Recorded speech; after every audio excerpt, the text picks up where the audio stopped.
أعوذ بالله من الشيطان الرجيم. بسم الله الرحمن الرحيم. ألف لام ميم.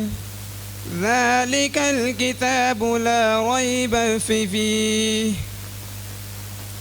هدى للمتقين الذين يؤمنون بالغيب ويقيمون الصلاة ومما رزقناهم ينفقون والذين يؤمنون بما أنزل إليك وما أنزل من قبلك وبالآخرة هم يوقنون أولئك على هدى من ربهم وأولئك هم المفلحون.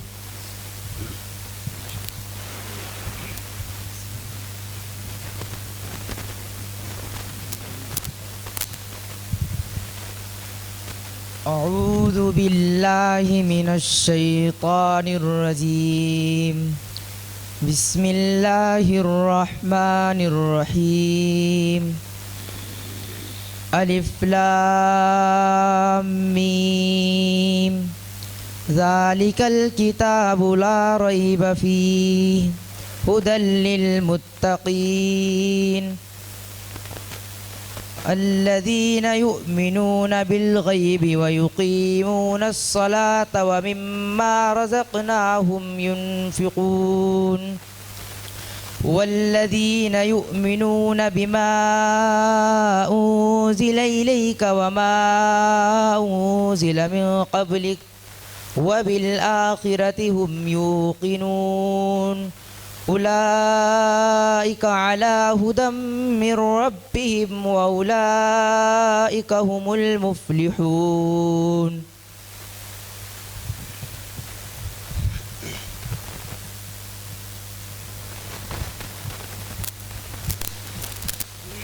أعوذ بالله من الشيطان الرجيم.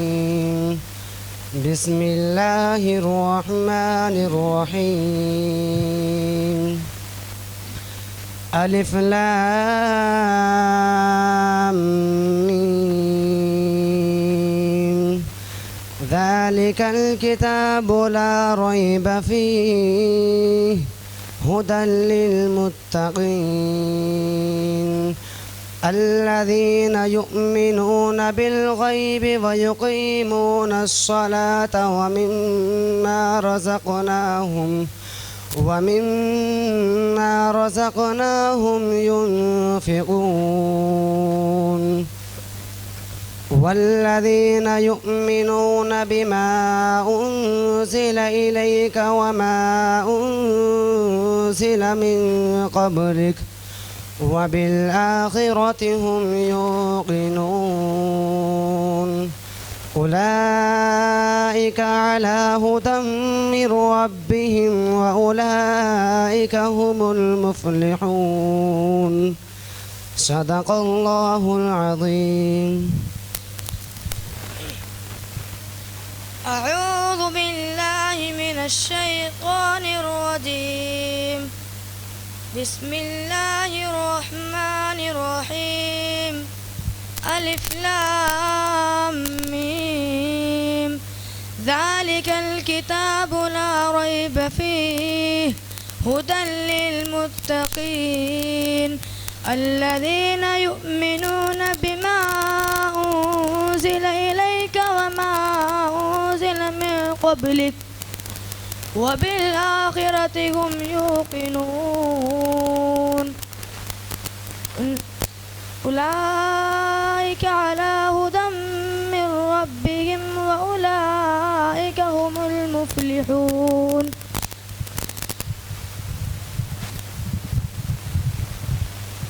أعوذ بالله من الشيطان الرجيم.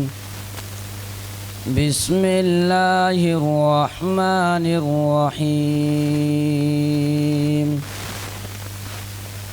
ألف لام ميم. ذلك الكتاب لا ريب فيه هدى للمتقين الذين يؤمنون بالغيب ويقيمون الصلاة ومما رزقناهم ينفقون والذين يؤمنون بما أنزل إليك وما أنزل من قبلك وبالآخرة هم يوقنون أولئك على هدى من ربهم وأولئك هم المفلحون. صدق الله العظيم.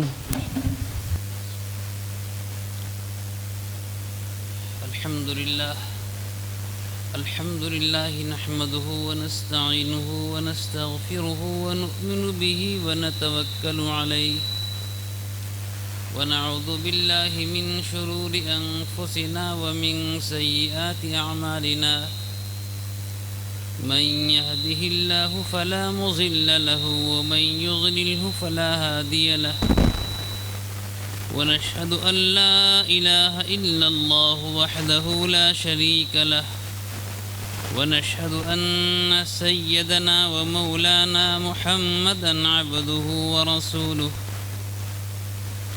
أما بعد فأعوذ بالله من الشيطان الرجيم. بسم الله الرحمن الرحيم. وهذا كتاب أنزلناه مبارك فاتبعوه واتقوا لعلكم ترحمون.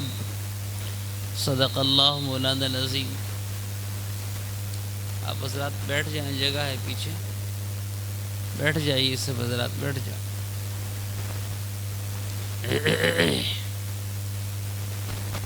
پیچھے جگہ ہے، وہاں خالی جگہ ہے، تشریف رکھیں. محترم بزرگ اور دینی بھائیوں، میرے عزیز محترم حضرت مولانا مفتی محمد امجد صاحب زید مجدہم نے آپ حضرات کو تفصیلی خطاب سے دلائل کی روشنی میں نوازا ہے. اللہ رب العالمین حضرت مفتی صاحب کو مزید سلاست اور ان کی زبان میں مزید تاثیر پیدا فرمائے. اس وقت میں کافی وقت ہو چلا ہے. ہمارے حفاظ کرام نے الحمدللہ اس وقت قرآن کریم کی تلاوت کی ہے.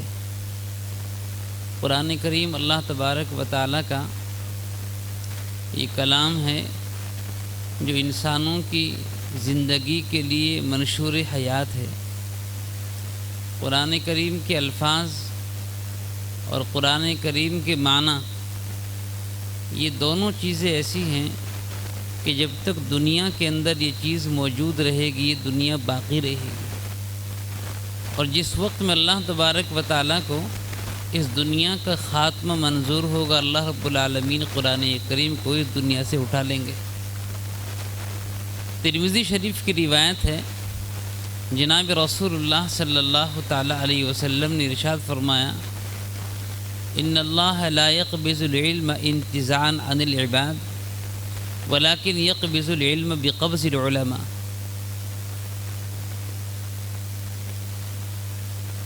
کہ ایک زمانہ ایسا آئے گا کہ اللہ تبارک و تعالیٰ اس دنیا سے علم دین کو اٹھا لیں گے،